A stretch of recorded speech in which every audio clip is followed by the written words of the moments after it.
Hello বন্ধুরা, আজকে আমরা একটা জায়গায় যাচ্ছি। তো এখনই বলবো না আমরা কোথায় যাচ্ছি, তোমরা পুরো ভিডিওটা দেখতে থাকো। আর গেলেই তো তোমরা বুঝতে পারবে জায়গাটা আমরা কোথায় এলাম। চলো দেখতে থাকো। আমরা গাড়ি নিয়ে অলরেডি বেরিয়ে পড়েছি।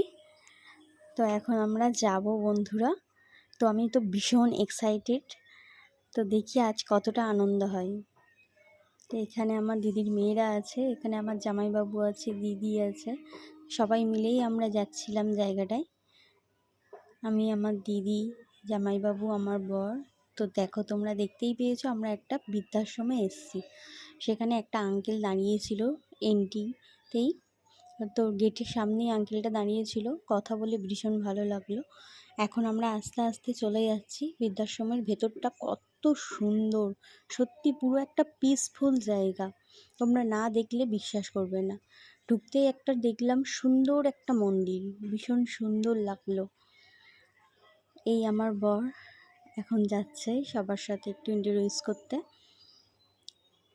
তো এখানে মানুষগুলো এত ভালো, এত ভালো, সত্যি এদের সাথে না কথা বললে বুঝতে পারছি না এত ভালো।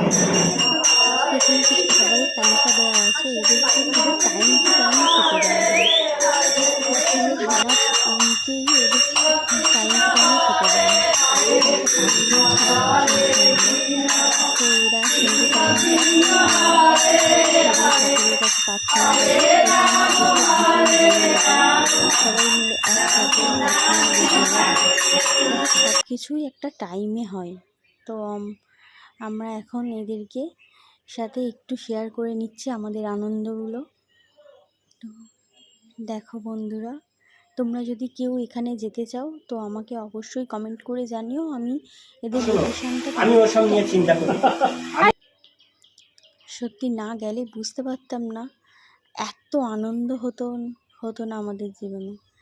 খুব ভালো লাগলো সবার সাথে টাইম কাটিয়ে। তো আমি চাই আমার বন্ধুরাও একটু ঘুরে এসো, অবশ্যই তোমাদের খুব ভালো লাগবে জায়গাটায়। এদের সাথে টাইম কাটাতে পারলে মনে হয় যেন আমরা ঈশ্বরের সাথেই আছি। তো সবাই মিলে কত ভালোবাসছিল আমাদেরকে, আমার তো খুব ভালো লেগেছে।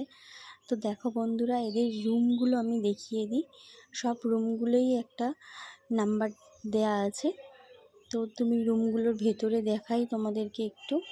আর এই দিদাটা বলছিল তোমরা আবার এসো, খুব ভালো লাগলো। তো রুমগুলোই তোমরা দেখো। তো আমার এই ভিডিওটা কেমন লাগলো অবশ্যই তোমরা কমেন্ট করে